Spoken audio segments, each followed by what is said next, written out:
We are live. This is beautiful. Welcome to this month's episode of Big Stories from Founder Connects. I got my man, none other than Ronnie Haj, the awesome human behind Founder Connects, that is going to kick us off today before we get into it. Ronnie, floor is yours, my friend. What do you got for us? Omar, thank you so much, man. Thank you so much, and thank you all for joining today. Yeah, I mean, we've got an extremely exciting story today, and I really think all our previous big stories, were exciting and inspiring. I have no doubt today's story is going to be as inspiring. But you know what, Omar? These founders that we're hosting, they come in with something incredible to share. But if it wasn't to you, someone that really knows how to get the sauce out of them, I don't think our live talks would have been this inspiring. So thank you for being a great host. No, my pleasure, man. I love doing these. Happy to be here. Cool. So before we invite our guest, on live stage, let me quickly tell you our audience here about Founder Connects, as these live talks are hosted by Founder Connects. So let me share really quickly a slide. Let me know if you can see it. Yep. Cool. So to start with, in short, Founder Connects help tech founders scale and get funded. So the startup journey is a really, really, really hard one. All right, and Founder Connects is basically an extension of your journey. We help you, to scale and get funded as a community. If you've used Slack or Discord, the journey on the platform is very, very similar, with each channel on the left side, offering a specific benefit or resources.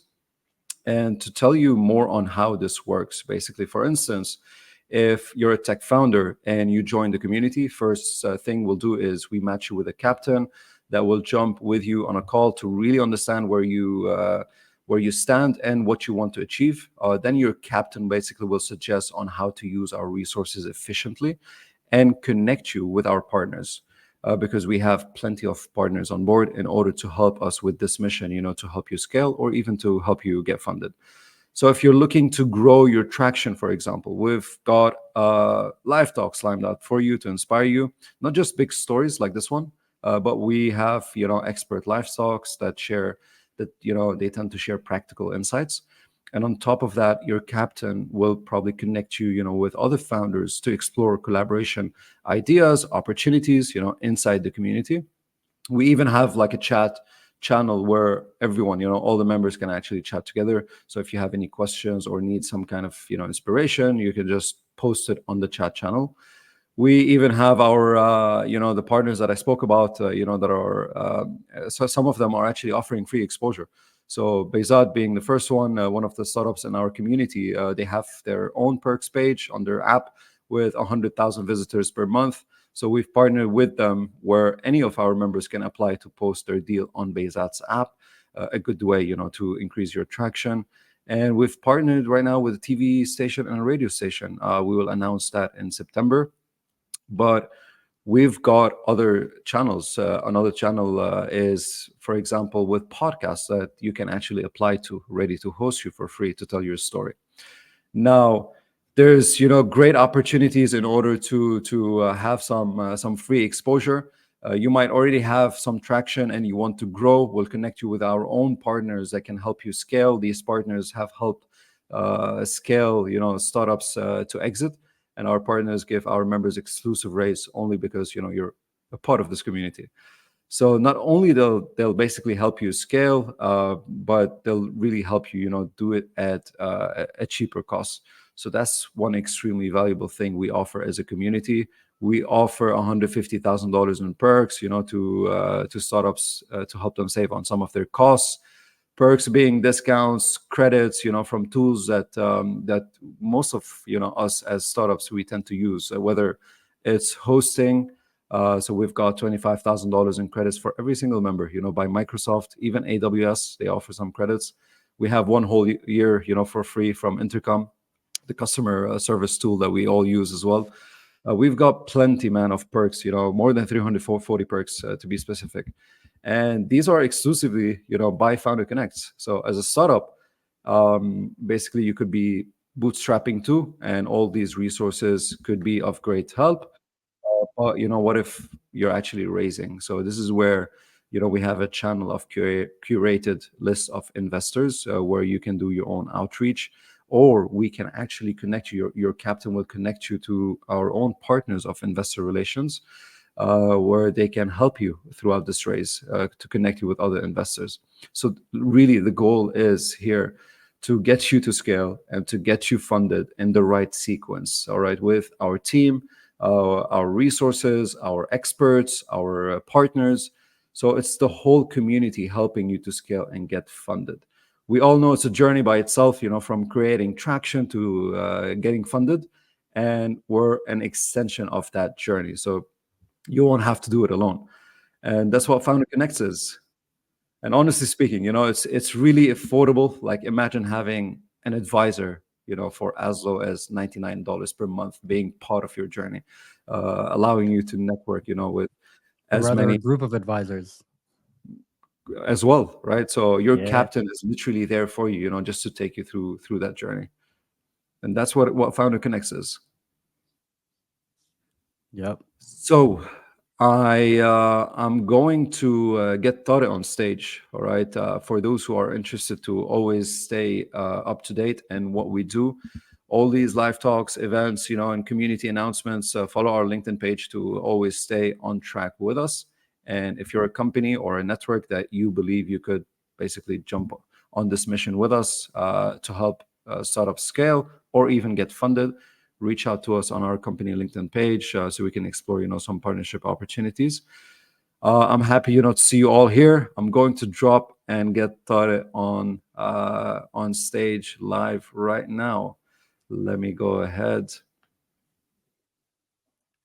All right. And while Ronnie brings up Tade, just wanted to add a couple of words here. As a user of Founder Connects, and not because we've been doing this for the past few months, but truly, honestly, like, it's such an awesome community and very supportive, very helpful for people. And it's been a space where I could go to for advice, for connections, just connecting with like-minded people. We sometimes meet in person as well if you happen to be in the UAE. So do check it out. If you're a founder, you're a VC, you're an investor, you've got any type of interest in the tech world, definitely consider it. So, last bit of housekeeping before we get the show on the road. On the right side of your screen, you'll be seeing chats and comments. If you got any questions, feel free to drop them in as we go through the chat, because I got a lot of questions for Tariq today, but sometimes you guys might have something that could be amazing that we could throw in there. So please don't be shy, throw it in there, and I'll do my best to bring up these questions as they fit with the flow of the conversation. So let's get into the fun stuff. So back in the day, there was this really cool spot next to my place called Damas Flowers, right? And Damas Flowers, old school. If you grew up in the Arab world, during wedding season in particular, bunch of cars parked outside and they're getting like all kinds of flowers, and the car is getting like all kind, it was all fixed up and pimped up for the wedding. And throughout the year, that was the plug. I could just walk down, pick up flowers, gifts, chocolate, what have you, to take wherever it is that I need to take and where I'm going. So pretty much what we're going to be covering today is how do we elevate that seasonality into the world that we are operating in today with convenience, ease, and customization, and like super interesting things that could actually make this better. As Ronnie introduced me to Todd at the beginning, he was like, as you're about to get married, keep these guys in mind. So if you're single, you're married, you got kids, what have you, doesn't matter. If there's an occasion, these people got you covered. BloomingBox. I am so excited to talk to you, Tadia, about BloomingBox today. I'm going to let you introduce yourself. Tell us very briefly about BloomingBox, and then we're going to get into some really fun questions. Thank you, Omar, and thank you, Ronnie, for putting this together. It's absolutely stunning to just see more support on startup companies in the region. I think this is much needed, whether it's to connect startups with other startups or founders with founders, whether to support startups in general. I think it's absolutely phenomenal what you guys are doing. So well done, and thank you for having me. In a brief, Tariq Abu Samra, Palestinian Jordanian, born in Dubai. So I'm a Dubai kid. I've been here all my life. Studied at the University of Wollongong, completed my my studies in marketing. Shortly, like any other story, during university, ended up working Had the opportunity to work at a couple of companies, acquired some experience over there. But something about me growing up has always been about owning a business. And luckily, I was exposed to entrepreneurship at a very early age, and we can talk a bit about that a bit later. And I fell in love with the fact that you can own your business and control your so-called destiny and income. And then I worked for a company called Coupon.com as soon as I graduated, and that's where I met my current partner Joya, and that's where I fell in love with e-commerce in general. So fast forward, launched my first business with a friend, which was very much about emotions, and I wanted to be in the space with a friend, with a best friend, just for the sake of opening or owning a business. And I learned a lot of lessons over there, and we're going to talk about those as well. And then shortly after that, launched another business, which was an agency, but that was purely for logical reasons, and it made perfect sense at the time. It was the rise of social. Learned also a lot of lessons over there, and then ended up with BloomingBox in 2017, which is, as they call it, the mature love. What is BloomingBox? We're an online gifting platform. We specialize in a variety of gifts, from flowers to chocolates to cakes to treats. But I think what one division or vertical that we've managed to specialize in as a unique selling point is our hampers, which is a collaboration, and those are official collaborations with multiple brands, from Dolce & Gabbana to Mont Blanc to Damas, but not Damas flowers, Damas, the gold brand. Yeah. By the way, I also am very familiar with Damas flowers in Sharjah. Growing up, Hey, my I people. think we're all very familiar. Yeah, absolutely. Yeah. And yeah, so we've worked with many international brands, but also very respectful local brands such as Mirzam. And so we've been on this amazing journey for the past 7 years, and I'm very excited to share an in-depth insight to the story. Dude, I love it. Honestly, yeah, you guys are the hack for gifting, right? Including last minute gifts. If anybody forgot, like it was my mom's birthday a couple of nights ago, and BloomingBox came in the clutch. So shout out to you for that. Amazing. All right. Glad to hear. All right. So tell me, you started by talking about you had early exposure to entrepreneurship as a kid. What was that kind of exposure like? Who was that from? What were some key lessons that stood out to you from that time? Absolutely. So luckily, I was exposed to entrepreneurship at a very, very early age. We're talking about early 90s. My grandfather was an entrepreneur back when the term wasn't even common. Yani. To me, the term came in very recent. I learned about that term. And so he was one of the original founders of the Trade Center in Dubai, so the expo and the exhibition world. And, seeing him, very inspiring.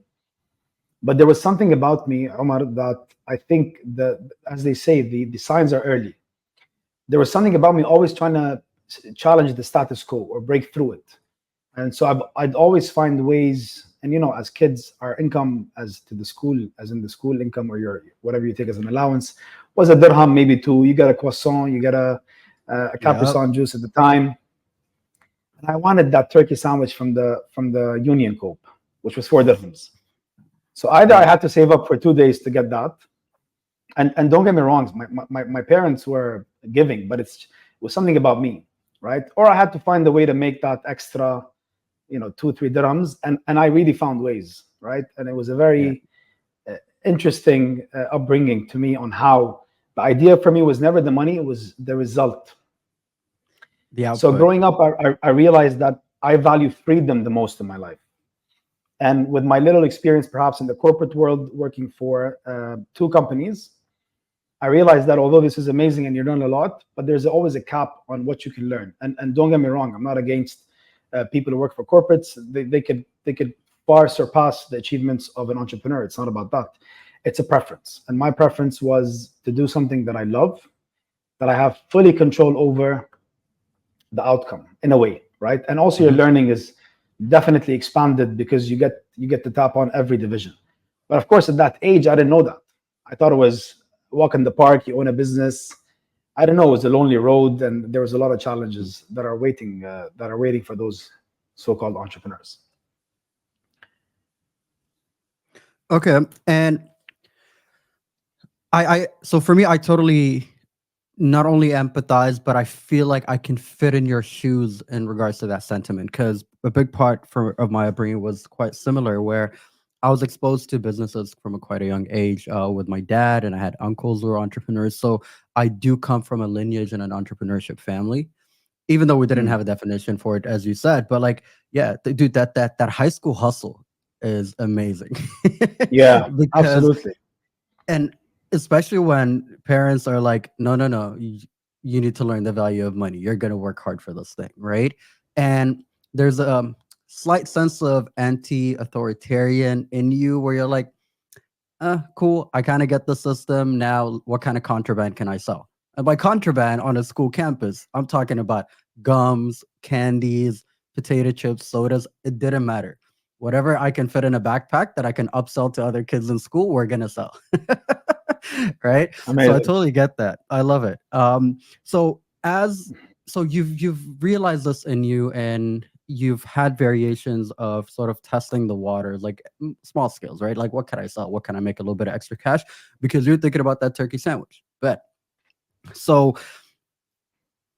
what what were your experiences like in corporate? And I'm asking this because there's an itch that happens when you work in corporate in a day job that just never goes away. Yeah, look, as we said, it changes or it varies from one person to another. Yep.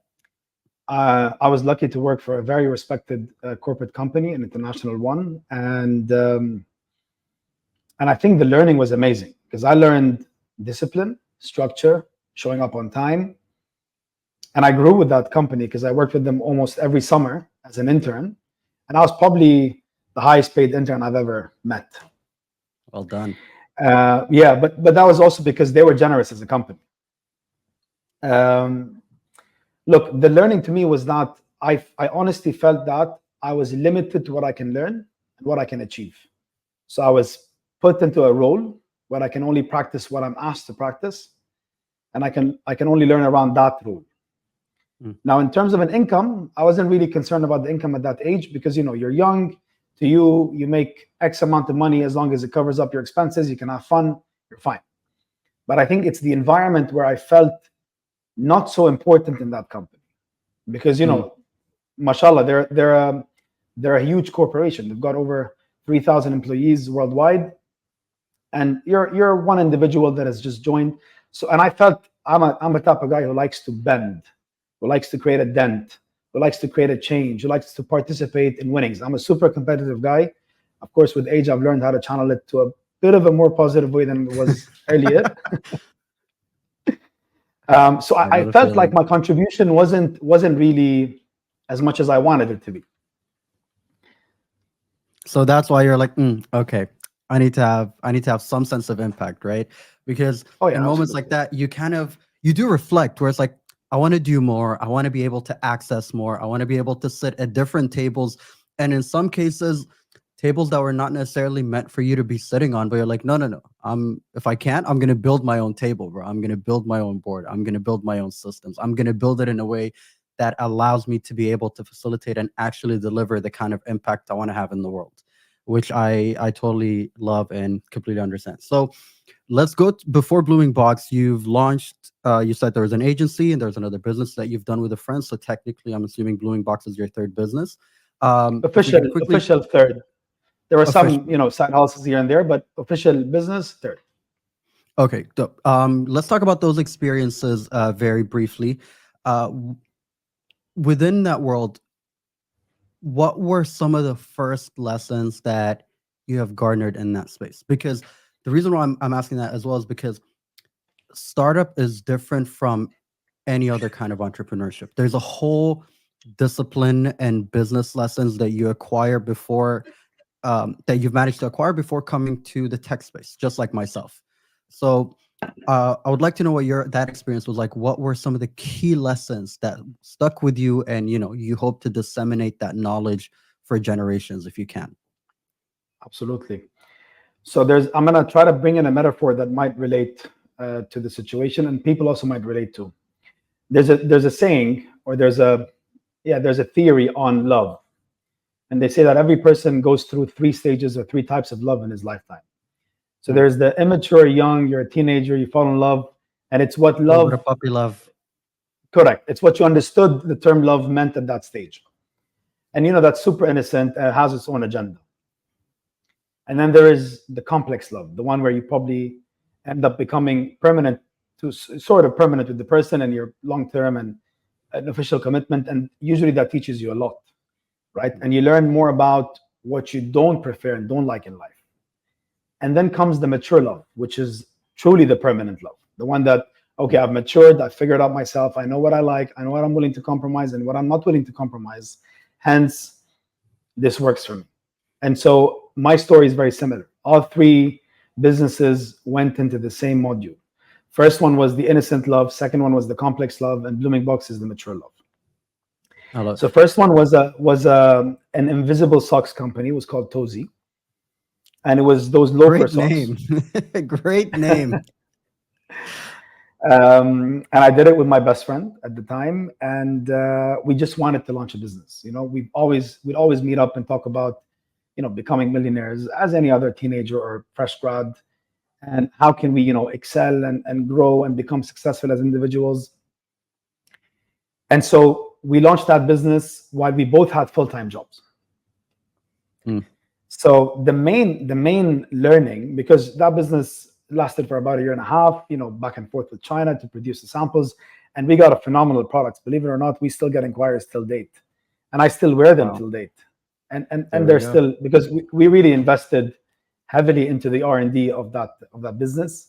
We shot some nice pictures. E-commerce was smooth at the time. We used Shopify at the early days, but we both had full-time jobs. And a business to me is just like a baby, especially in the initial stages.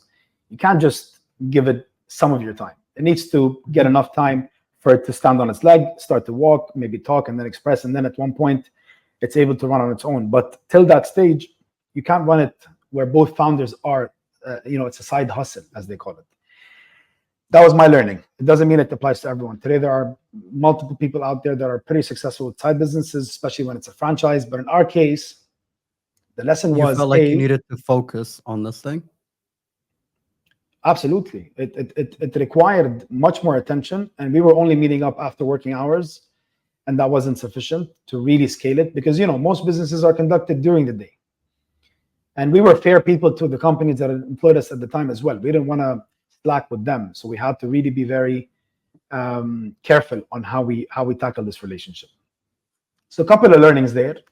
One is, don't do business with your best friend for the sake of doing a business with your best friend. You guys need to really complement each other in terms of value.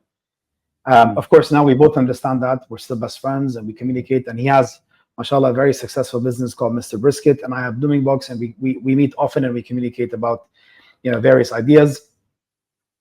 But so one of the main lessons was, get into a partnership where the partner is the priority. So you hand select the partner based on the value you guys will add to each other. Right? If I'm a marketing major, you're a marketing major, we get into a business, then we're both gonna add value in marketing. We're not gonna really add value in other divisions. The second main learning was, a business needs one person to be fully committed to it, at least for the first initial stages. Of course, in my case, I would fully commit to a business.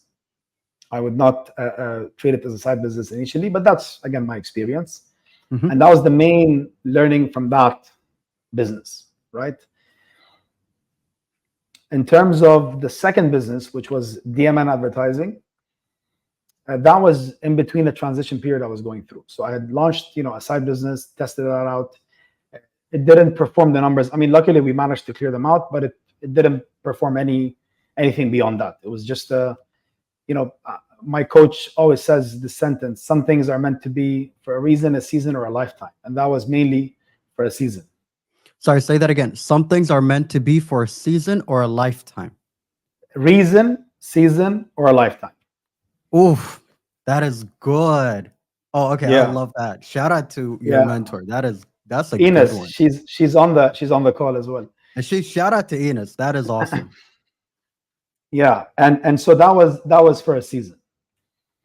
And then the second business, which is the complex love situation business, which was DMN advertising, was more of I was going through a transition period where I had just resigned from Kubon, And I was literally clueless on what to do next. I knew that I wanted to launch a business, but I wasn't Sorry too to certain interrupt. on what. Why did you decide to leave if you had no plans then? I reached the comfort zone. That was it. I Got it. felt like I can't give it more. And but between you and me, I was generating a healthy income from them every single month, and I had running commissions from clients running every month. But I truly felt that I was stuck in a comfort zone. My growth was starting to become limited, Got it. and so it felt the right time to leave. And so while I was in between that phase, it was about 2-3 weeks. Bumped to another group of friends, two of my friends that had just launched an agency again as a side business. Hmm. And one of them was working with Kareem in the early days. The other one was a tech manager at another company. So they both had, one had marketing experience, one had tech experience, and I had more on the sales experience at that stage because that was my role at Kubon. And so we meet up, and they say, you're doing nothing. Why don't we join hands and create something together? I said, sure, but under certain conditions. I have to change the logo. The name was Dubai Media Network, so I said you have to change the name to DMN to make it sound more like an agency. Created the website overnight, the portfolio. And I had a database from Kubon, my clients, my merchants. I had over 1,000 clients I've signed over the 3.5-4 years period. And I just started calling. And it's because I saw the value, and I felt that I can commit to this full time. And I said, it's contingent to the fact that you guys both resign in 3 months and join me full time. Mm. And so we agreed, started picking up the call, started getting clients on board. We didn't even have a license. Maybe I shouldn't even be saying this in public, but at that stage, we were using one of the partners' uncle's You're license. amongst friends. You're good. Yeah, I know. But just not to encourage it. No. I agree. Because today we have, if you're in the UAE, you can get a license for like 1,500 1,030 dirhams. dirhams or something, or 1,500, right? Exactly. The DED online from your bedroom. Yeah. Don't worry about it. Absolutely. And so we were I was collecting checks under a name that I'll hopefully get in 3 months.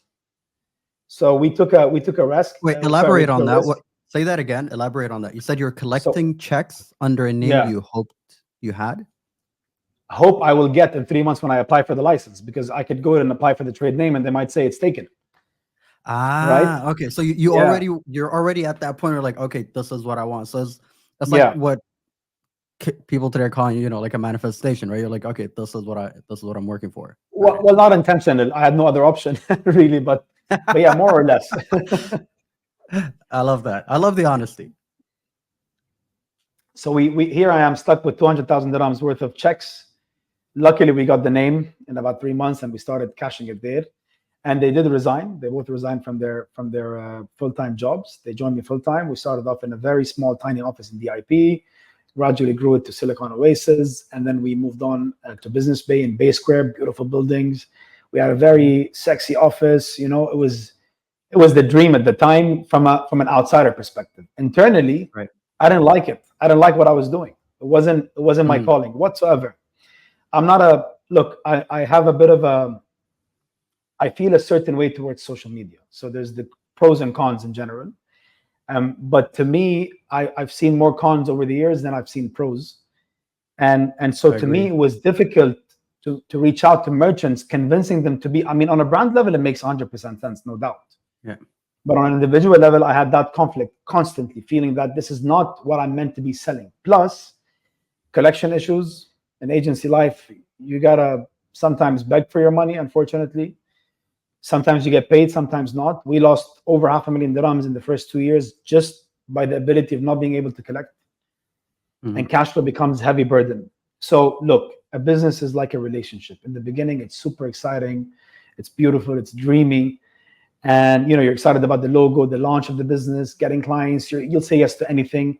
But then the moment the business matures and you have families to feed, the responsibilities kick in, just like a relationship and marriage. Definitely. And now there's another aspect to really look at. And so cash flow was not healthy. We were, luckily we've always paid salaries on time because that's always been the priority. But it was very tight for us as founders of the company to ever generate any profit out of it or a dividend. Yeah. So three years into it, two of my partners, they managed to exit. We brought in a new partner that took over, and then we had some clashes over there. But I would say the main learning from that business, although mashallah we won 72 clients in year one, Omar, out of which Mercedes Well was one done. of them, Jeep, Michelin, Fiat, Emirates Islamic Bank. We Inshallah. we grew to almost 60 employees in no time. And so yes, on the outside, and that's why I keep on saying, they don't tell you it's a lonely road. You see what the media portrays. Oh, look at this guy, owns an agency, has 70 employees, probably generates $1 million dirhams a month in revenue, probably profits 300,000 dirhams in profits. But it's not the case. It's not what the media portrays all the time. You don't really post about your losses. You post mostly about your winnings. And so it got a bit complex at the end. And luckily in 2016, although I was going through a very tough time mentally and emotionally, I was not in the healthiest of places. I was approached by two fine gentlemen to say, we have a flower shop in Abu Dhabi, and we'd like you to join us as a marketing consultant, as a partner. And we want to take it online. And you've got the experience, whether it's e-commerce, whether it's marketing, whether it's online marketing, you have the experience. And we really see a lot of potential. And so I was at that stage already not feeling so great about the business that I was at, along with the fact that I wasn't doing so well, and I kind of needed something to excite me. So I went back home. I ran a very thorough research over the industry, and I realized that it's very neglected. The online gifting industry in general has been neglected. Yeah. And I remember just a couple of months before they approached me, I was just like you, trying to buy a gift for my mother from one of the websites at the time, and it was limited options. Yeah. And I'd be thinking to myself, there's got to be a better experience. I'm a huge experience guy. I'm a huge Apple fan, so you can tell about the minimalism, the simplicity, Yeah. and it just wasn't giving it to me. And then 2 months after that, they call me. So maybe that was a bit of a manifestation, I would say. I love that. So they come to me. I do the research, and I'm now pumped, and I feel like, yeah, this is definitely an opportunity that I'd like to pursue. But then again, I came back and I said, guys, we got to change the name, we got to change the domain, design, I'll take over. The product that you guys have, we cannot sell. We're gonna have to introduce 4 new products, and here's the feasibility, a basic feasibility. And they said, let's do it. Great. Okay, I'd like to stop you here just for a minute before we continue, because this is gonna, obviously that's the beginning of BloomingBox. It's gonna take the lion's share of our conversations, right? But I wanted to just tap back in because you had some very interesting experiences and stories that you've shared with the agency and with Toesies and how you guys have developed this. So before we move on, just to recap back on a point that you've mentioned, obviously you're talking about the concerns you had with side hustles, and you're like, at the very least, one of the partners has to be full-time employed by the business, which I totally agree with.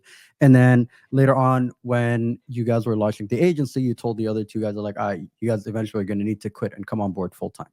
So now here's a question, because sometimes when you're the one partner working in the business, let's say, while the other partners they've got a day job or something else, and they're doing this as a side hustle, it's easy to feel, and you've said, and we all, I think, can attest to this. I mean, entrepreneurship overall is just a very lonely journey. Sometimes even with partners, you have nights where you'd feel like you're alone, right? You're an individual person at the end of the day. Did you feel like there was any concerns or resentments that could have come to life because, oh, you know what, I'm doing this 12, 14, 18 hours a day. I'm all in 7 days a week, while, ex Muhammad, whatever, is a bit more comfortable, has got a day job, a bit more stable, what have you, right? Was that the case, or did it come from, no, let's just, why was it both of you need to quit and have to come on full time? Yeah, very valid question. And it wasn't for the reason that I felt it's because I'm working more, because we'd still meet up right after they're done, and they were fully committed. So, and that was sufficient, right? I like that. Yeah, I didn't need more than that. It was because I understood the value of going to an office where I see 2 individuals in daytime, where we can conduct business and talk to clients, and I can instantly communicate and finalize. I'm not a big fan on the virtual world, to be honest, Omar. Like, I'd rather be having this conversation with you face to face. in I agree. comparison to getting it online. Although this is probably far more convenient, and especially Yeah. during COVID days, we've seen the success of that. It's just, to me, there's a special taste for when you go to an office and people are there, and you can Yeah. talk and build and plan and communicate and grab a bite together, and it's just different. And so it felt in my heart, I could have been wrong at the time, I but it agree. just felt right No, I to agree with that. It's the have them go. intangibles. It's the intangibles that are not the day-to-day work, if that makes sense, right? Yes. It's the moments you have together. It's like, Shu, how was last night? Oh, did you watch the game? Like, it's the water cooler conversations, but also there's a bonding that happens, right? In that moment when you build rapport with each other, some degree of vulnerability, and really connecting with people at a human level. And I think being in the same space does that. Obviously, we do things online for convenience sake, but I have to agree. Sometimes nothing beats that, like in person working experiences with other people. Sorry, yeah, I just Yeah. wanted to add that. Go ahead. Absolutely. And just to add as well, I felt maybe that because they both have full-time jobs, they're also unable to give more than they wanted to give. Mm, And right, and so today this business was, it had all the indicators to success, and why not give it all the share of the pie of time? So if you can give 16 hours a day, which we'll get into that a bit later, because I'm not with that mentality. I think we're just sure. reminded every day that we need to do more, but we don't need to do more, in my opinion. Yeah. But if you can give even 12 hours a day, then why not give it to an entire business and get the most result out of that than splitting it among two, and we don't know what's going to happen with both. Yeah. Correct. No, I totally agree, because it does play a big part, right, into the experience, the environment, how you guys build. And I definitely, by the way, I agree with the sentiment about time. It shouldn't just be about the 12-hour days. Like, but I also don't agree with like this whole work-life balance thing. I have my own opinions on it. I'm more than happy to share them at a later point if anyone's interested. But yeah, there's it's so subjective, is the way I see it personally. It differs from person to person.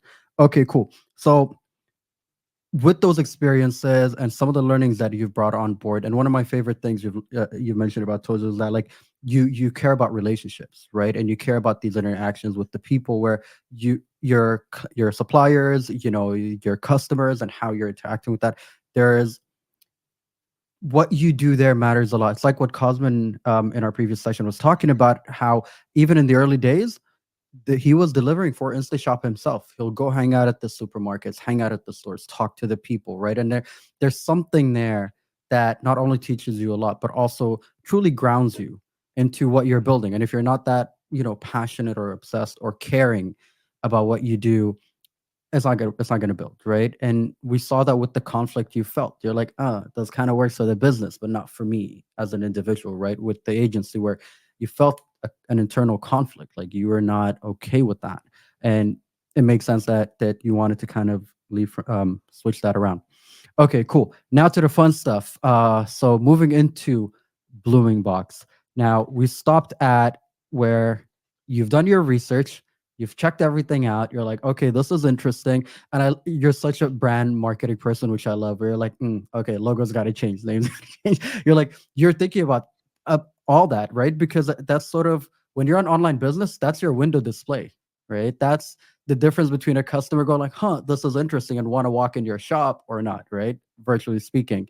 So from that point, I'm assuming they've agreed. What happens next? How do you guys get about to launching BloomingBox? Yeah, and so just to tap on something very important. So the main lesson from the agency experience was, I don't want to get into a business where collections is an issue or cash flow is an issue. And I also don't want to get into a business where every time you got to grow the business, you got to really grow the people. It Yeah, becomes pretty heavy on the business. it's HR heavy. It's cash flow dependent, and if I remember the term, you're cash flow negative at all times. That's the problem with the Correct. industry, right? Correct. The ad agency model, that's where it's broken. Where it's hourly based, it's cash dependent, and in some ways you're kind of treated like a bank, right? You have to credit that for your client, you got to pay the suppliers and pay your staff, and now you're cash flow negative, and you got to chase for that payment to come in. So you kind of, you got to manage it somewhat like a bank in Absolutely. some ways, which is an Yeah, unnecessary headache. correct. Absolutely. Unnecessary headache. That's the right term. And so I meet up with the guys. They agree, everything is fine. And then I get a call. And then what I do is I go and I book the domain name bloomingbox.com, and I had to pay a fair amount of money for that. And at this stage, I'm already negotiating with the new partners on my exit plan from DMN, right? I'm agreeing to the amount, and I'm just at the last days. And this was beginning of 2017, maybe too early. Yeah, I would say March 2017. I got a call back from the two gentlemen, which of course are, they're friends of mine, and I have all the respect to them. And they say, sorry, Tariq, we won't be able to proceed with this partnership because we're going to sell the flower shop, and also because we need to focus on the family's businesses. We had some interruptions over there. And here I am. And then of course they even suggested the idea of buying the domain name or paying me for it, because I ended up paying for it. And I said, don't worry about it, but I'm keeping the domain name. And here I am, stuck with the domain name, an idea that I truly believe in. And I was a bit confused, like, where do I go next? Because it was that close to, I was so excited. I was just about to initiate and start, and I'm exiting that company, and so I exit that company, and here I am with that domain name, and all I'm thinking about is, who is the right partner for this business? And that really is the question. Partnerships like marriage, man. And people underestimate the power of partnership. Yes, some individuals can run a business on their own, and they'll do it very well. I love partnerships as an individual. That's my preference.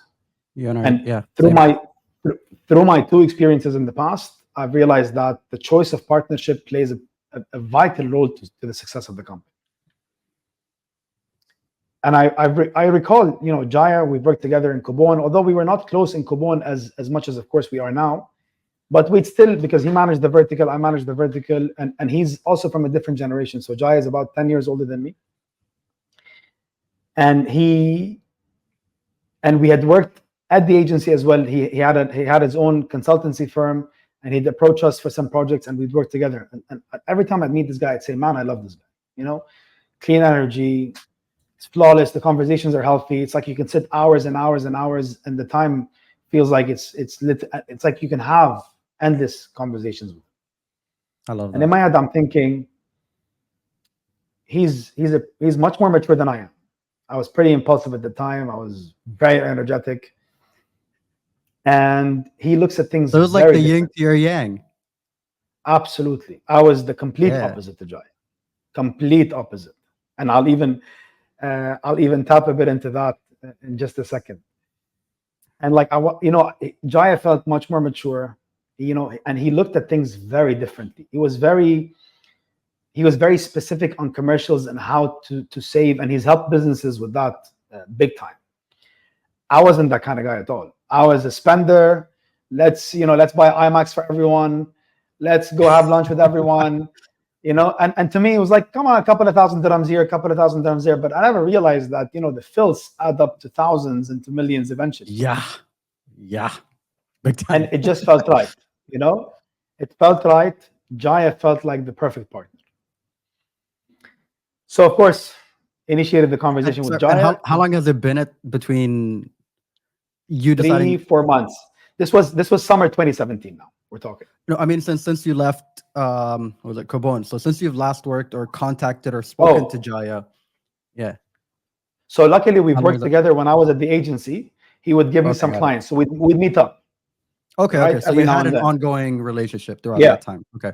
It came back because he also launched a consultancy firm, and he was consulting for hotels. His background is hospitality in general. And so a couple of months into it, after sitting on a website that I felt I'm still so eager about, reach out to Jaya, and I took him out. We used to always go to the same place, the Red Lion Bar at the Metropolitan, which then shifted locations, but we'd still meet there. Every single time we'd go out, we'd meet there. And, I keep on telling him, Jay, there's this idea, and I'm very eager to launch it, and I see you as the perfect partner. And he played hard to get for some time, because also he had a consultancy firm. And he also was working somehow as a consultant to an e-commerce company, which was about to launch. And he had his commitments. So, and he had been sorry for my French, but screwed by another partner just a couple of years ago because he approached him for a business and then left. Mm. And so he was a bit skeptical, right? This guy is young, he's energetic, he's all about BloomingBox now, but maybe in a couple of months he'll say, I'm not interested. So it took me 3 months, about 1,000 beers for him to get him a bit, tipsy, till eventually he Loosen him said, up, get him to a yes. let's do it. Yeah. I mean, I'd be having chamomile tea, he'd be having his beers. And Yeah. and that's the nature of our relationship. That's where you can tell. Yeah. Right? You guys are total balance. Yeah. Yeah. That's awesome. And So eventually he said yes. I love it. I mean, while we're on the topic, first off, shout out to Jaya, but also what if somebody's in your shoes at that time today, right? They're trying to find a partner who they believe that it cannot be a sole proprietorship. They do need partnerships to build this thing. How do you go about identifying the right type of partner? Especially when it's somebody, yes, you might have worked with, but you don't know. It's not like setting up a business with a friend, right? You've known them for years, you know all their nuances and then, their intricacies and like how they are and how they see the world and what have you. But when you're somebody like that, where you've only known at a maybe work relationship, some kind of friendship, how do you go about selecting the right partner for you? Yeah, look, that's a very important question. And I think it'll vary from person to person based on your preferences. I've learned over the years not to be with people based on how much they love me, but to be with people based on how they make me feel. That's my rule. So you can love me all you want, but if you don't make me feel good, we can't have a relationship. And so that's my theory. Whereas someone else might focus primarily on the love that people have for them. To me, the definition of a partner is someone that will lift you up when you need it the most, will be there for you. I mean, these are basics, one-on-one life. We know already from even friendship. But it's like you're choosing someone to be with permanently. It's like marriage, literally. And it's like you're not thinking, oh, this is a contract that's going to end, I can renew or not. Although maybe that's how marriage should be. But a partner is someone that complements you. When I say compliments, not says you look good, compliments you as in you guys do this and you don't do this. So his value, he'll complete you in a business. If we're talking business perspective. So if I'm an expert at marketing, perhaps, and product design and branding, he's an expert at operations, HR, and finance, as an example, right? And then you guys complement each other because he'll be seeing things you're not seeing, and vice versa. So the value needs to be there. You guys both need to add value to each other. Again, like a relationship. Respect is never to be compromised. If that's gone, everything is gone. Everything is downhill, right? So someone who respects you and you respect them in return. Someone you can have futuring conversations, and shout out to my friend Mustafa about the term futuring he invented, which is basically how you can plan and talk about the future, right?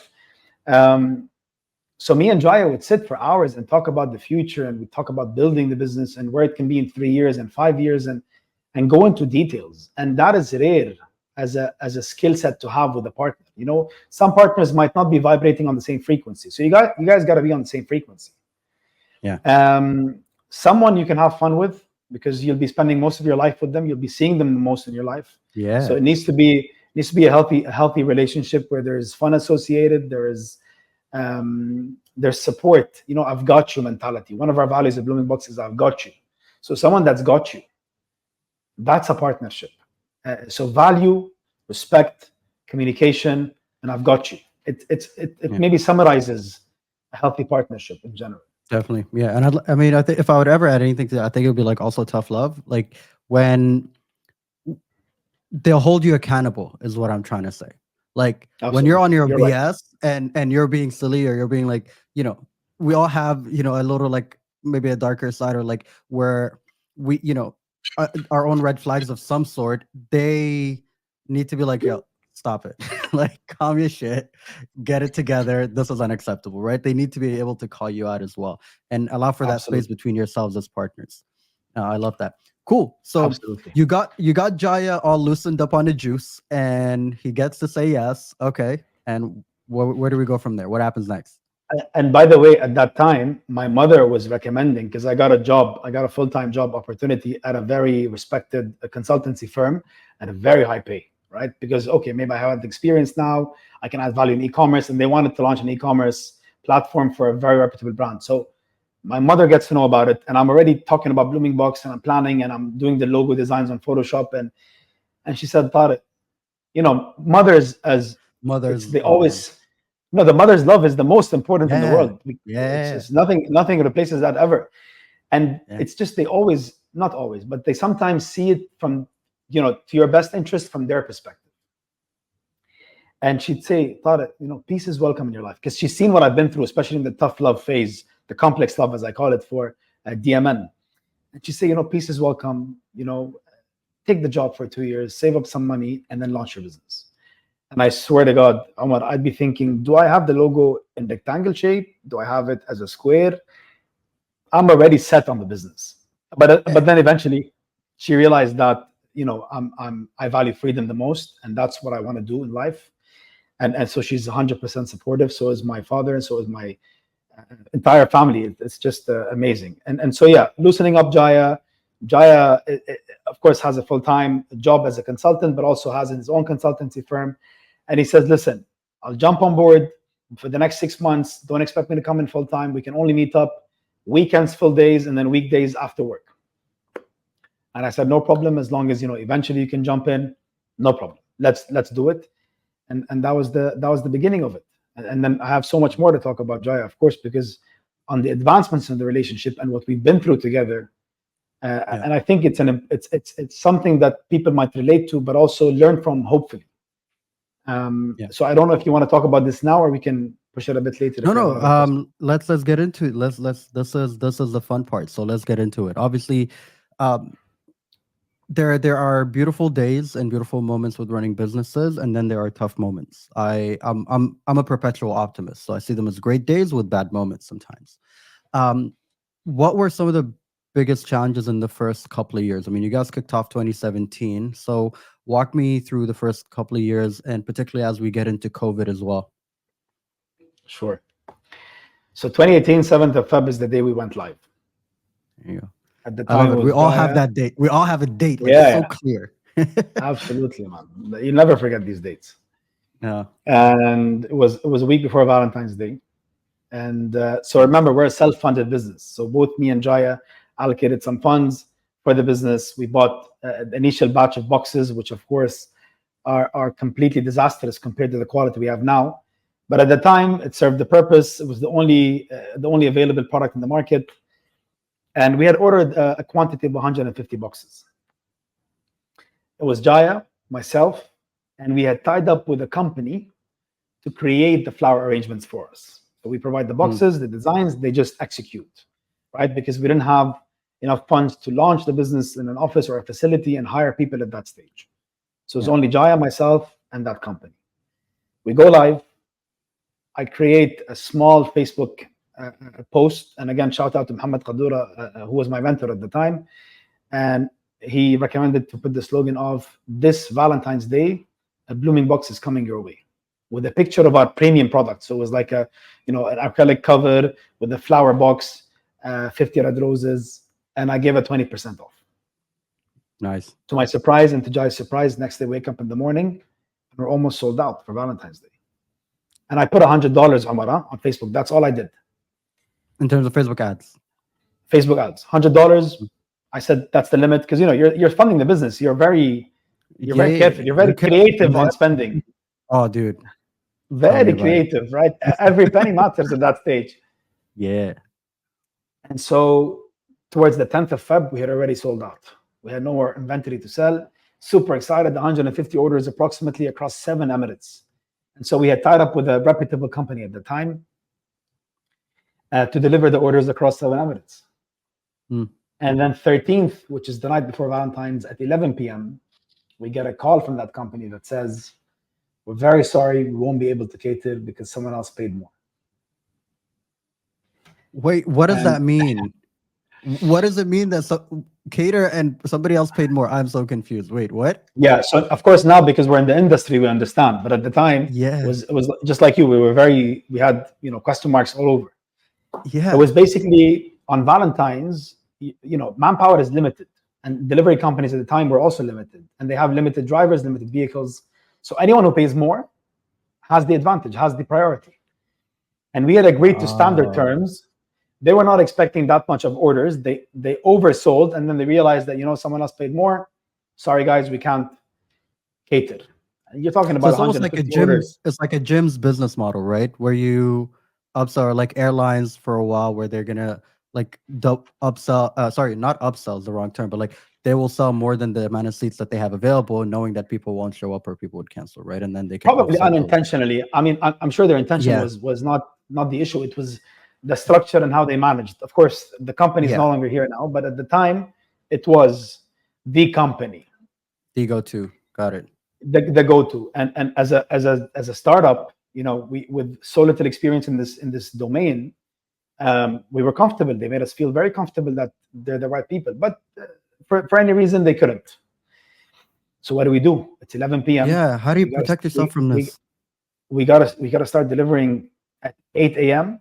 all the way till midnight. We have some orders booked at different slots. So what do? I mean, luckily we had the production facility. The orders were ready, prepared.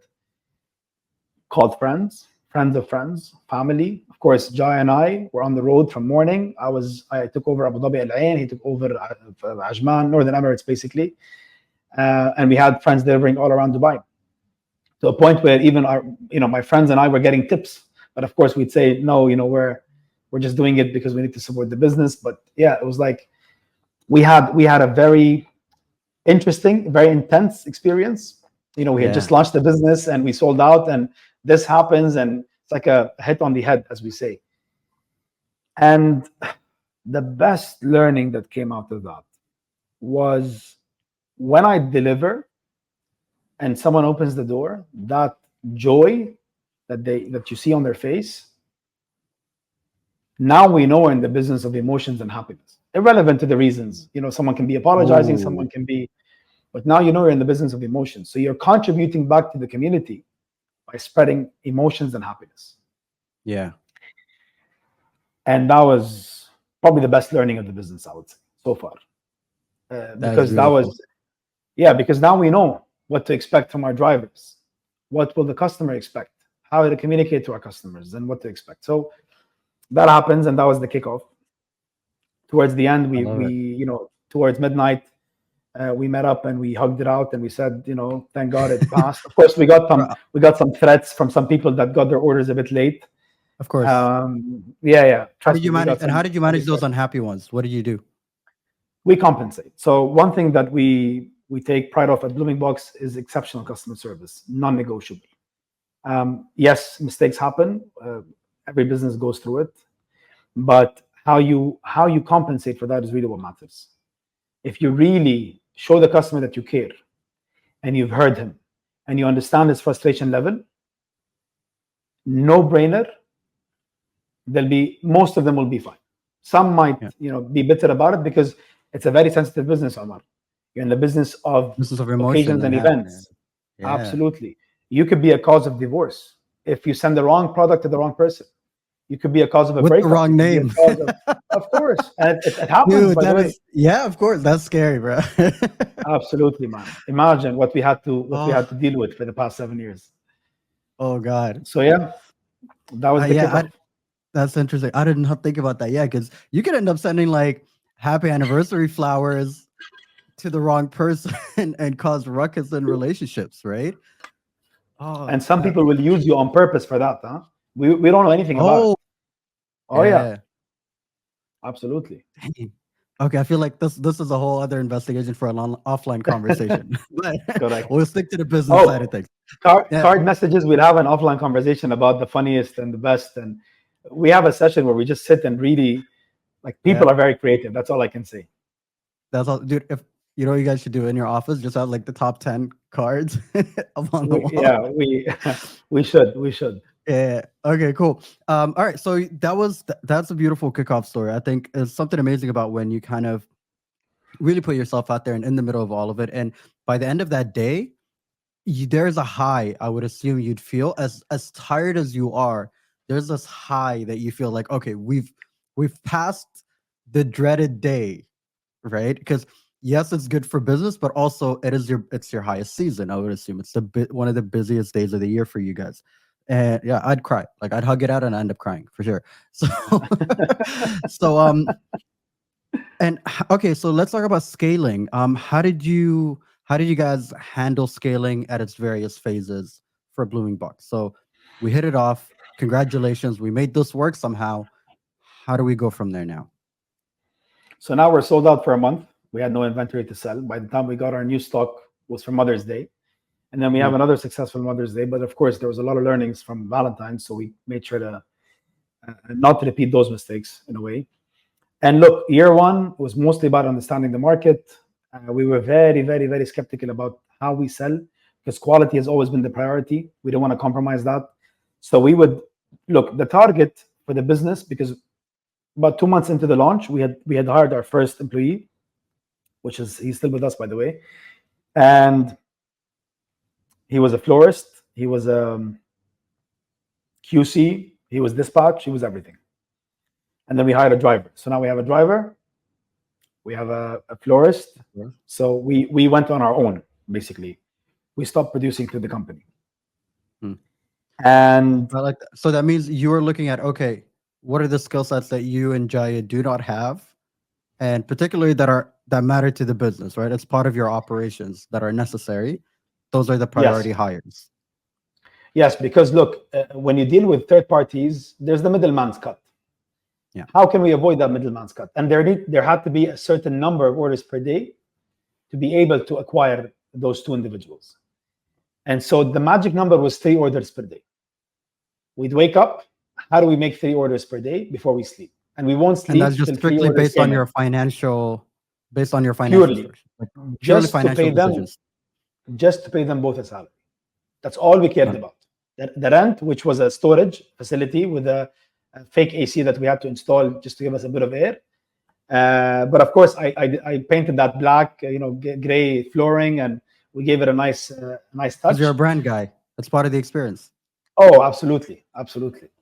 And so 3 orders was the magic number. We had to, by hook or by crook, we won't sleep till we have 3 orders. And some days we could not achieve 3, and others we were able to achieve 5. But the days we weren't, we'd be very emotionally stressed about it.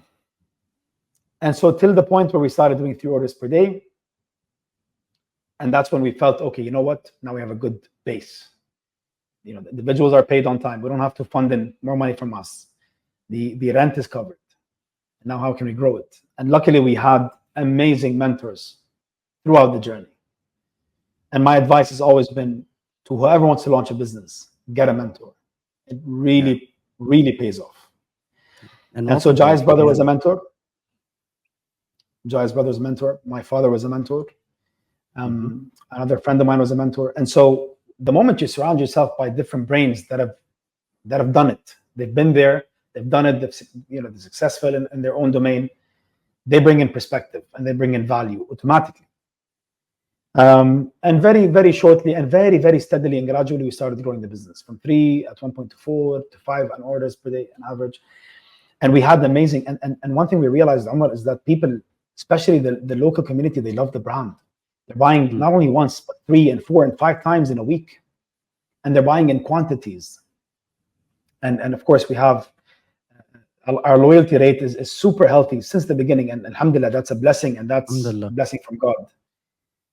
So, and as we started to grow, but the money ran out that we had pumped into the business, we started facing challenges, Jai and I, in communication. It got a bit challenging because between you and Jaya. Yeah, and I want to say this because maybe there's someone out there with a partner that they might be going through something similar, and I hope this can inspire a bit of change. And it was for very valid reasons. He had the business's best interest at heart, and I had the exact same thing, but we were just not seeing things eye to eye because I see things differently. I'm from a different generation. My interests in the business are different. I look at branding, marketing, design, product quality. He looks at costing, finance, HR. And so I'd be thinking, let's change the box design from that paper to this special paper, which will cost but to the customer, the value is high. He'd be thinking a dirham over 1,000 a year is 1,000 dirhams. So we'd be really talking two different languages, but we both had the same business interest at heart. Yeah. And that's where it becomes the trickiest, because you're both aligned on the business. Yeah. Just communication is not there. And naturally this comes in when the business starts to grow and you have the responsibilities. Not in the beginning, mostly I would say within a year from launch. And it got to a point very frustrating for both of us. And bear in mind, we funded the business. We've only raised an angel investment at one point through friends and family. And there's no salary for us. We went on 2 years almost with no salary in the business whatsoever. We haven't withdrawn a single penny from the business. So here we are running out of funds. How did you manage? Yeah, I was about to ask, how did you manage 2 years without withdrawing salaries? And how much was the friends and family angel investment? So friends and family was 150,000 dirhams. Actually a bit less if you remove the interest and everything. And we never utilized that for anything to us. It was purely for the business growth. And we've always focused on anytime we want to take any investment of such, it needs to be for growth, hopefully never to manage an existing issue. Yes. Right? Okay, wait. Okay, yo, this is one of the early lessons I've learned from Marie, my business partner, where we faced early financial challenges. And she had a rule that was non-negotiable. And I learned this from her, and I appreciate her for this, because she's like, we will never take a loan, take an investment, take any kind of outside cash into the business unless it is strictly for growth. If we're struggling to pay, we find a way to make the business work, cut costs, whatever.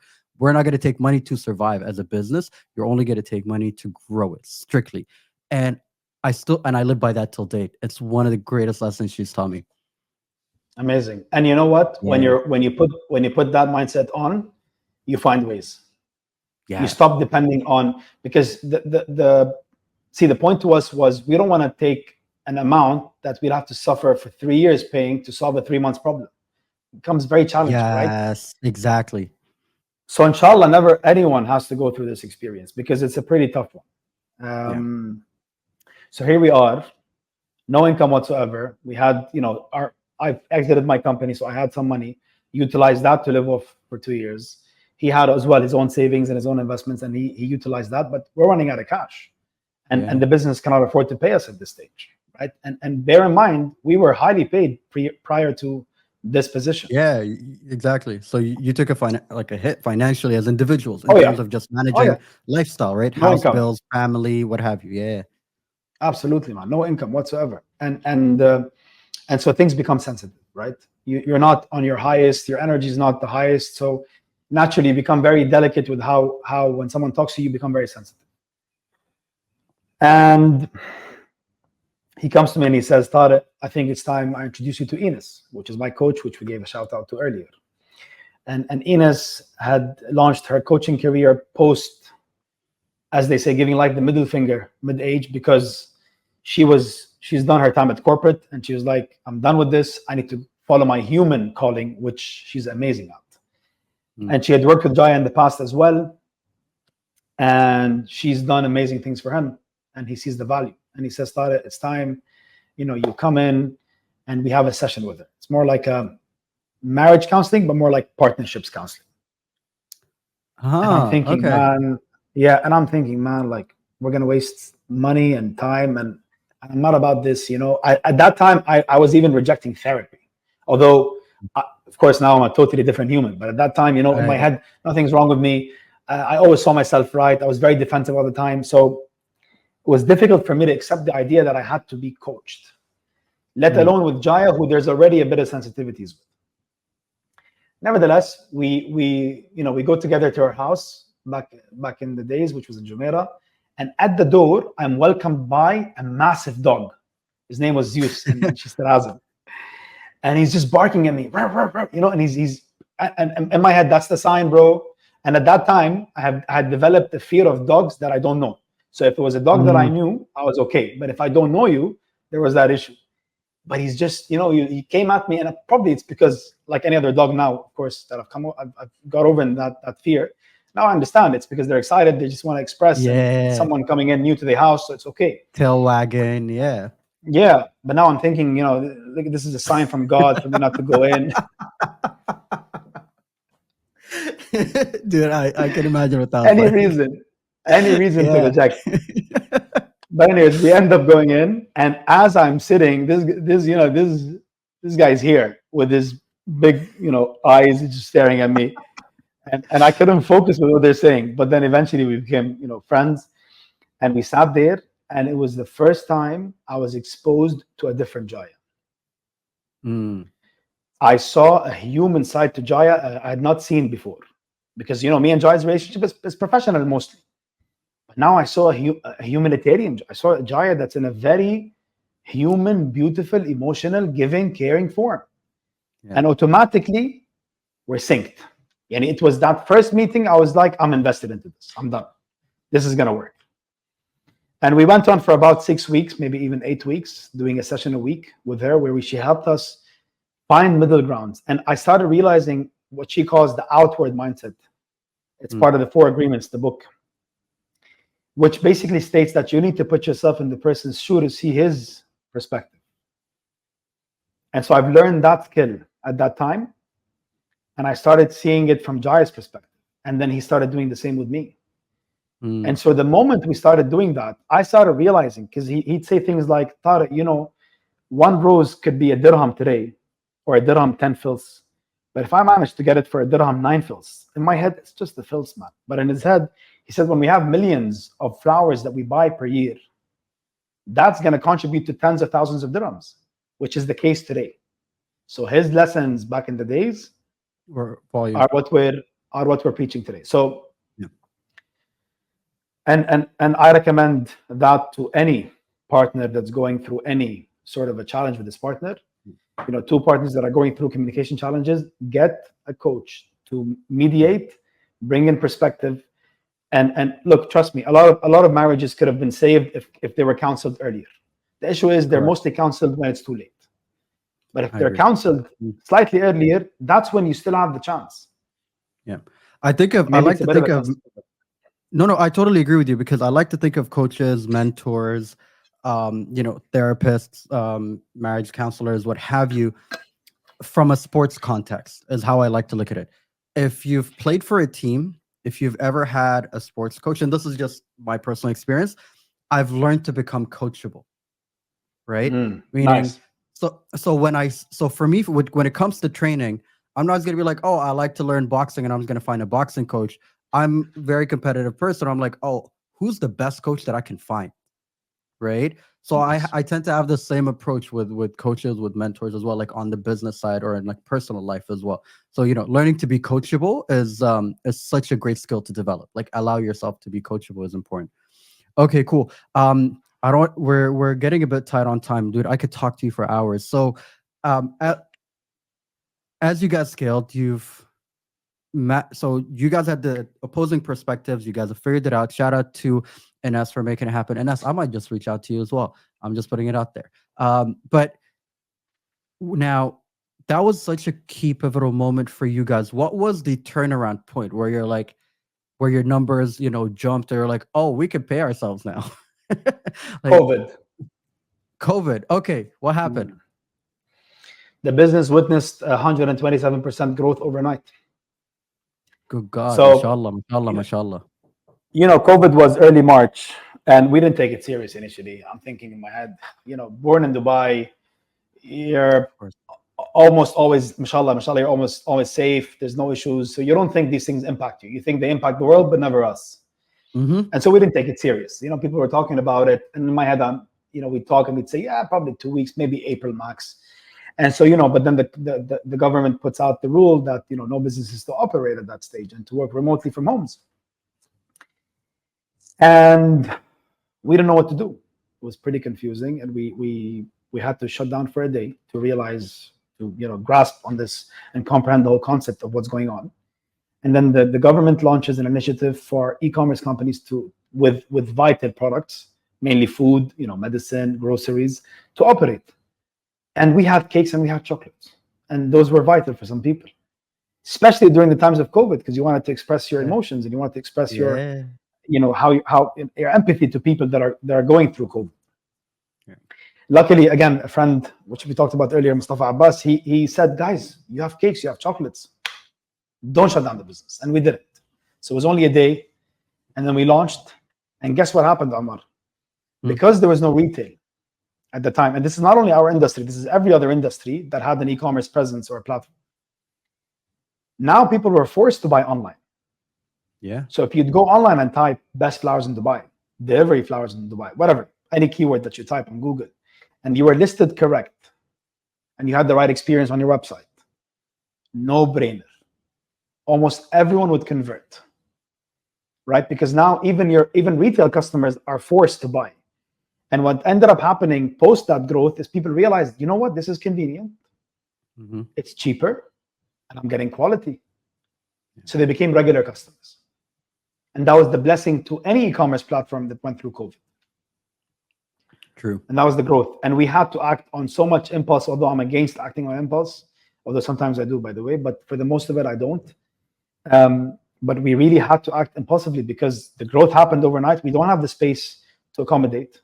We don't have the manpower to accommodate, nor the suppliers to accommodate. So we found ways, and I even remember I'd take permission, you have to take permission from the government to go get something, and I'd use that permission to deliver an order. Yeah. So we were primarily blessed to go through that experience. Of course, it was a very unfortunate and a sorry experience for many businesses, and it was devastating to see people go through that, friends and family and other businesses. And yeah, it was hard.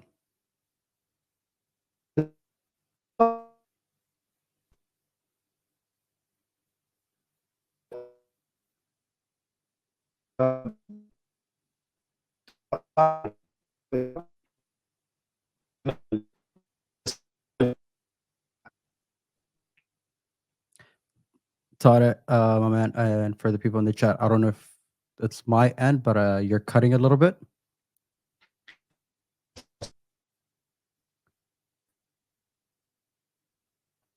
Okay, he's coming back. Let's give him a moment.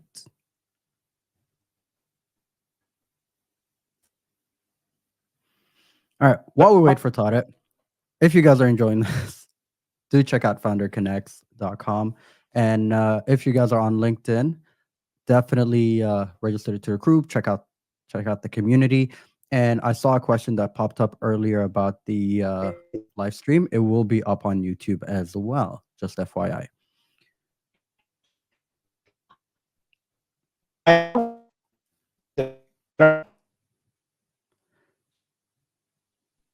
If any of you guys can hear Tariq, or is it check 1 2?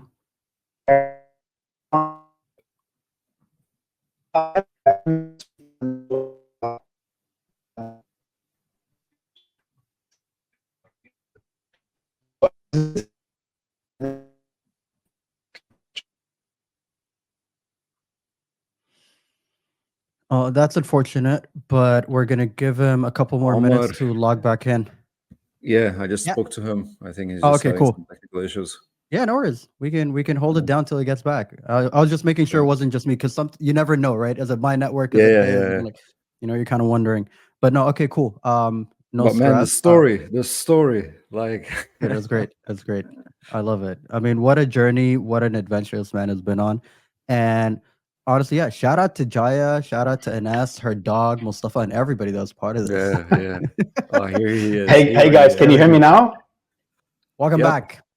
I'm gonna I drop. don't know what happened. Sorry. Yeah, no Continue the stress. story, Ronnie. the beautiful story. Thank you. All right, Javi, floor is yours. We were talking about.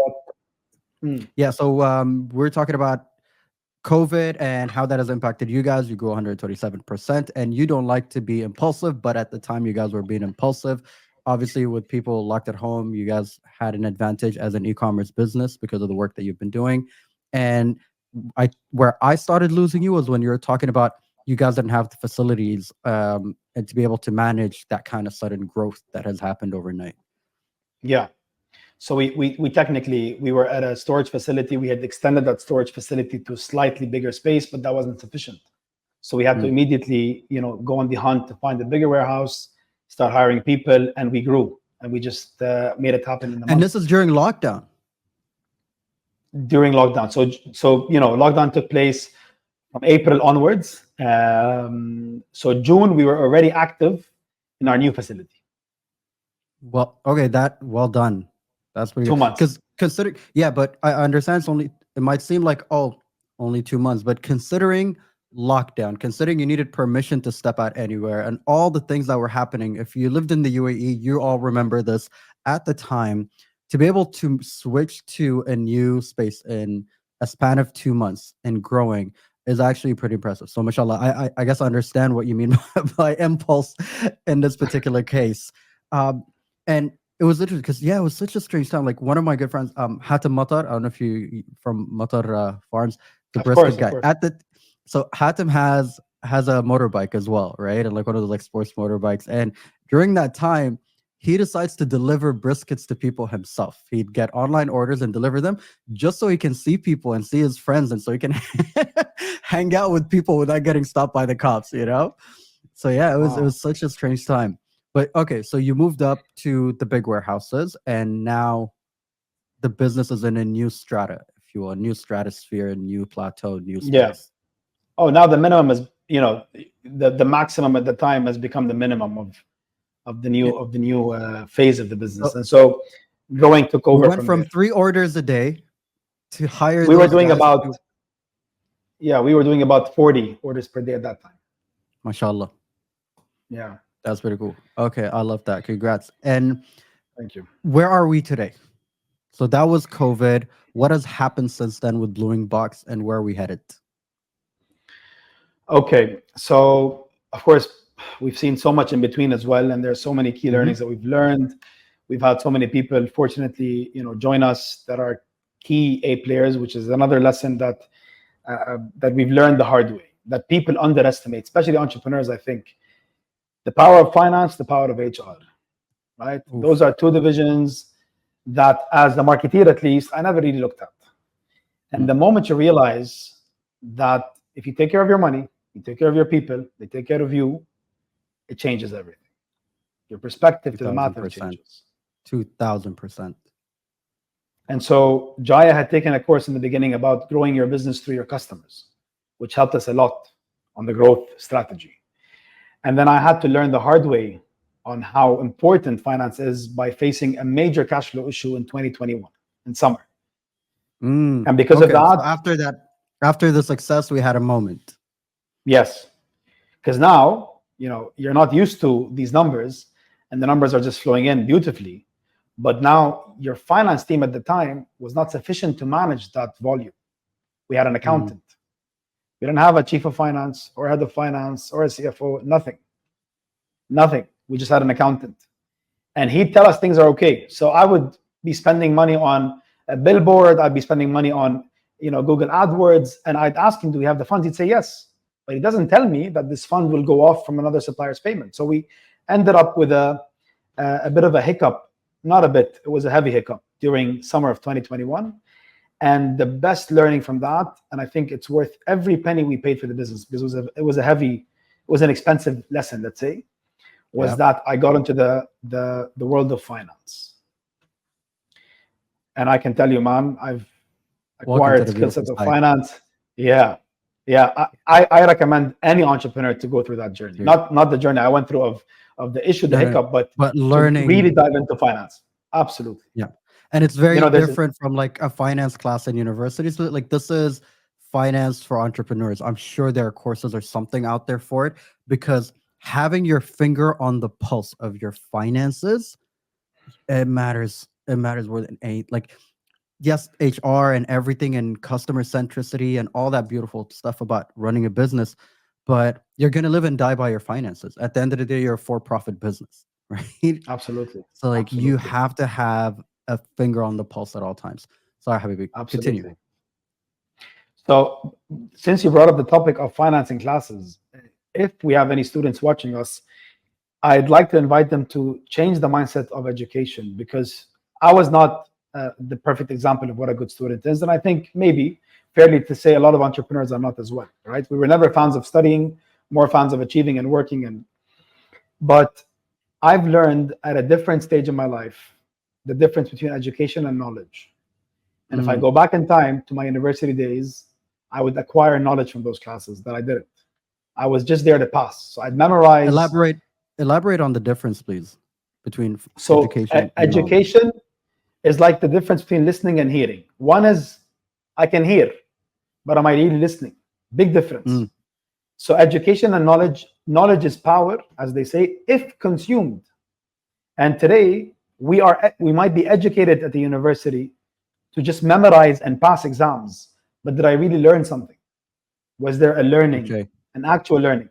And when I learned my lesson in finance 3 years ago, I remembered Munir Lutfi, our finance professor, telling me about debit, credit, LIFO, FIFO, statements, the 3 statements of finance. I remember it now.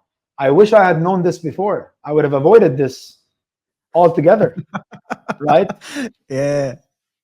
So they're 2 different things, education and knowledge. Knowledge is you acquire and you can utilize that learning to actual life. But education is just, I know A, B, C, and D. I know 1 + 1 = 2. But I don't know how to make 0.5 plus 0.5 also plus 1 = 2. So it's 2 different things. Yeah, completely. So then here is the growth. So I even remember we told the team at one point, we started getting recognized in the market as one of the brands that delivers a healthy product, a healthy service. And we did face, I know that we're running tight on time, so I won't talk much and dive deep into that, but we did face a Valentine's massacre, as we call it, right? And so what ended up happening is we oversold, thinking we can fulfill in 2021, just before that incident. And 50 of our drivers, not our drivers, but the drivers we'd agreed with, didn't show up.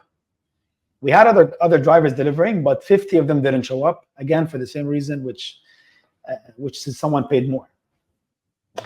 We ended up delivering only 70% of the orders on that Valentine's. And trust me, we had a Sheikh Zayed Road banner, Omar, a bridge banner. Yeah. And trust me, when people are frustrated, which is totally understandable, because like we said, you're in a very sensitive, emotional business, right? Yeah. It's day specific, sometimes even time specific, and it can cause a lot of issues. Especially on Valentine's Day, it's when everyone is expecting to show public affection to everyone, and you're expecting to receive it as well in the office and places like that. So you don't deliver the 30% out of almost over 1,000 orders. That's pretty heavy. That's stress. At the time. Yeah, that's stress, man. That is stressful.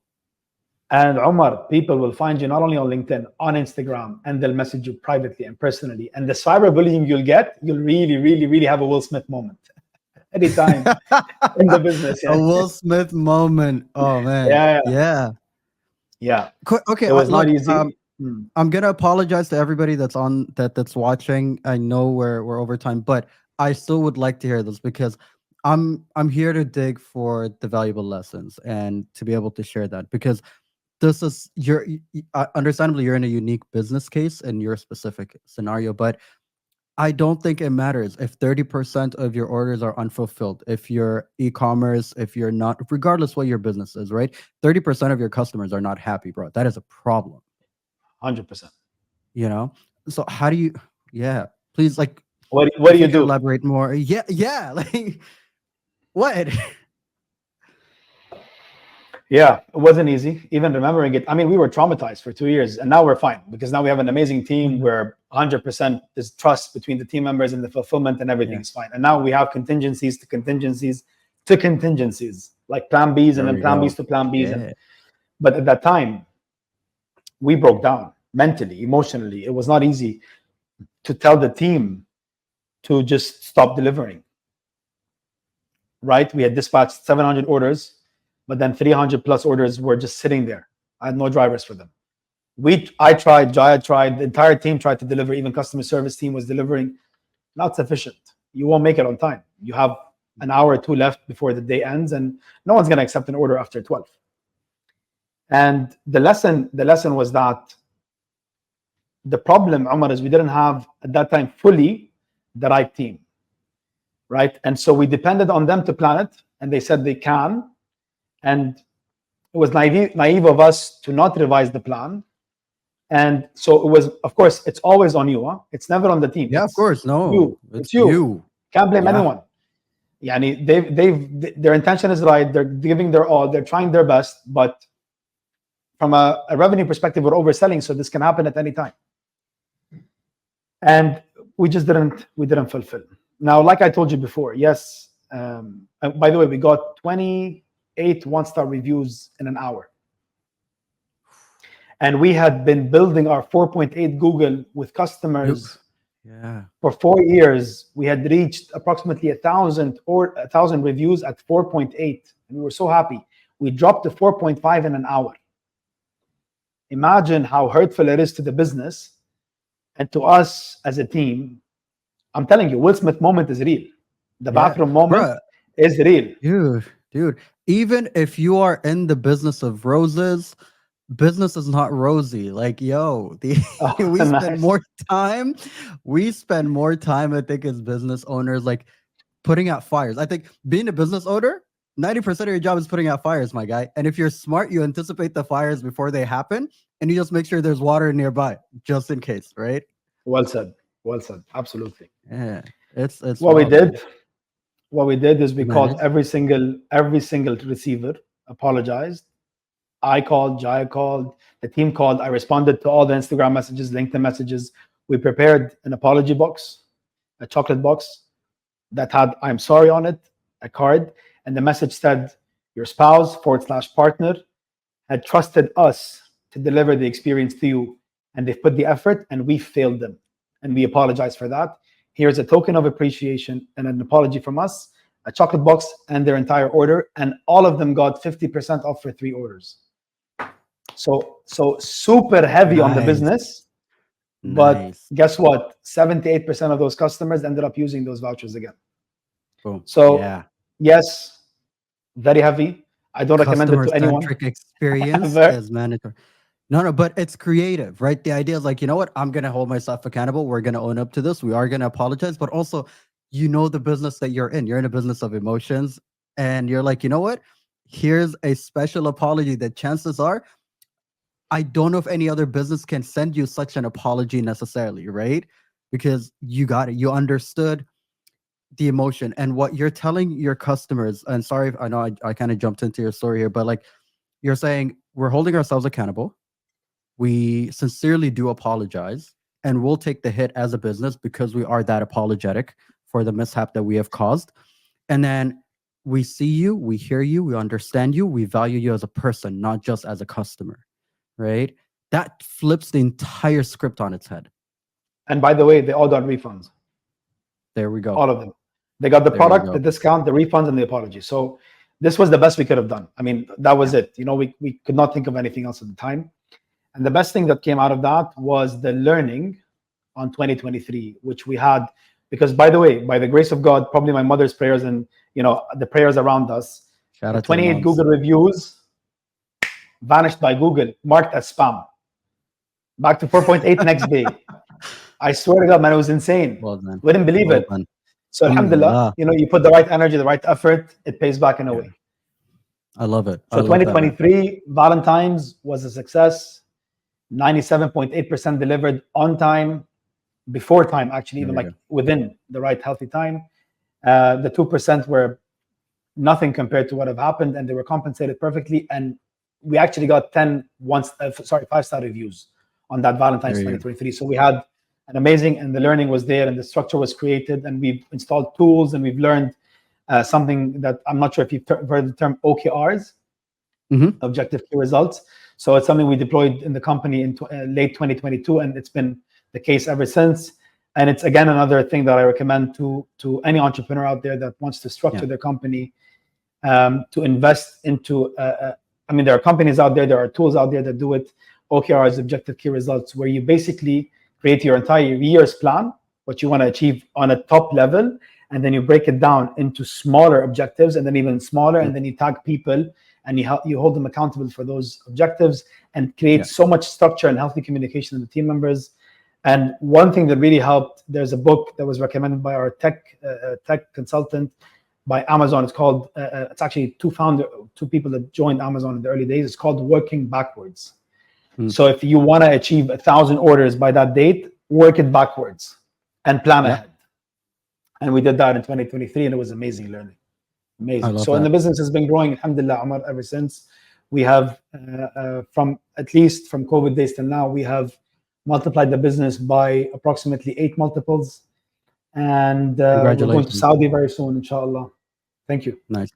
And so, because I know it's at the end of the day, it's the world of startups, and one of the questions that people, or the thought, the points that people always want to think about is, have you guys funded after that angel? So during COVID, because like I told you, we had to expedite the business at a very fast pace. Again, Mhm. friends and family, second round.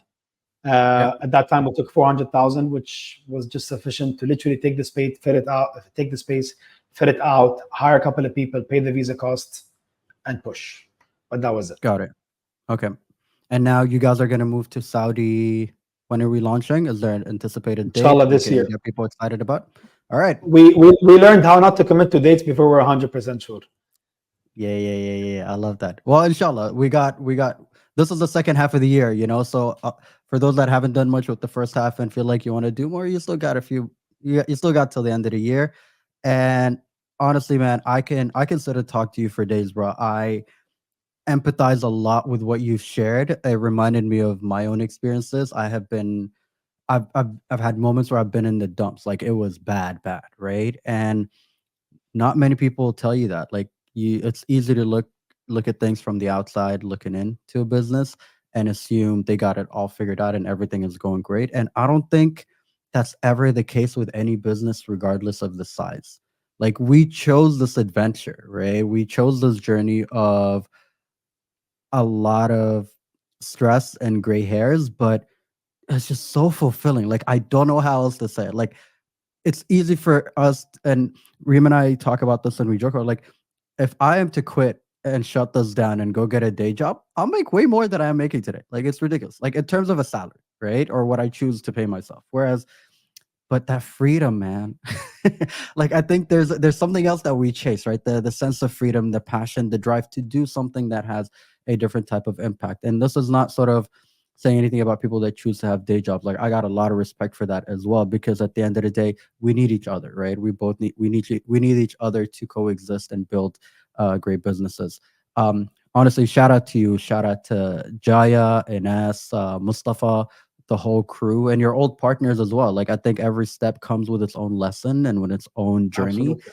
that teaches us so much. And honestly, man, I wish you guys all the best in future successes, because BloomingBox is here to stay, my friend. Like it's needed. And when you're in that kind of business, I think people misunderstand it and maybe assume that it's not a necessity, but actually there's a time and place for it there, and you guys offer it for different budgets, and your quality is premium.